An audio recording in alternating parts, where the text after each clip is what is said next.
কালনা ২ নম্বর ব্লকের বহরা গ্রামে রাতের অন্ধকারে একদল দুষ্কৃতী হনুমানজির মন্দির ভেঙে দিল। আর এই মন্দির ভাঙাকে কেন্দ্র করে সেখানে বিজেপির নেতৃত্বরাও উপস্থিত হয়েছিলেন। অভিযোগের তীর তৃণমূল কংগ্রেসের দিকেই, তবে অস্বীকার করে তৃণমূল কংগ্রেসের স্থানীয় নেতৃত্ববৃন্দরা। একটি ক্লাবে, মন্দির সংলগ্ন একটি ক্লাবে বাইরের মুর্শিদাবাদ থেকে আসা মিস্ত্রিরা থাকতো এবং সেই ঘর থেকে পার্টির কাজকর্ম পরিচালিত হতো, কিন্তু সেখানে অন্য কাউকে ঢুকতে দেওয়া হতো না।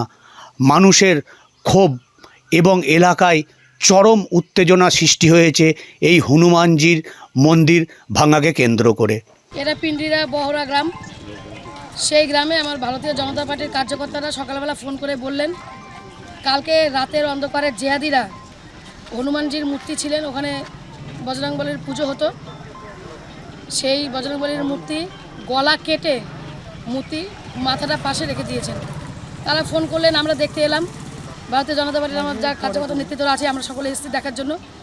এসে দেখি থানা দাঁড়িয়ে থেকে সেই মূর্তিকে জলে বিসর্জন দিতে বলেছেন। হিন্দু সনাতন ধর্মের ওপর আঘাত হয়েছে, আর প্রশাসন আমাদের সেই বজরংবলীর মূর্তিটাকে জলে ভাসিয়ে দিতে বললেন, গঙ্গায় ভাসিয়ে দিতে বললেন। যখন আমরা পরিদর্শনে আসলাম, আসার পর গ্রামবাসীরা, কোনো ভারতীয় জনতা পার্টির কার্যকর্তারা নয়, গ্রামবাসীরা বলছেন যে সামনে একটা ক্লাব আছে, সেই ক্লাবটা হচ্ছে আদিবাসী সম্প্রদায়ের মানুষদের ক্লাব, কিন্তু সেইটা আগে ক্লাব ছিল। তৃণমূল কংগ্রেস সেই ক্লাবটাকে তাদের পার্টি অফিস বানিয়েছে এবং সেই পার্টি অফিস থেকেই জিহাদি কার্যক্রম চলে। সকালবেলা আমাকে ভিলেজ পুলিশ ফোন করেছিলেন, যে ফোন করে জানালেন যে এখানে মূর্তিটা হনুমানের ভাঙা হয়েছে, তুমি জানো? আমি বললাম না, আমি তো এখনও খবর পাইনি, কিছু জানি না, তবে আমি বলছে যখন আমি জেনে দেখছি। তো বললো বলে আমি আর জানলাম, হ্যাঁ বললো ভেঙেছে। এবার রাতের অন্ধকারে কে ভেঙেছে, রাত্রিরে ভেঙেছে, সেটা আমি আর কি করে বলি বলুন। আমি এইখানে পুলিশ এসছে কেন, কি কারণে?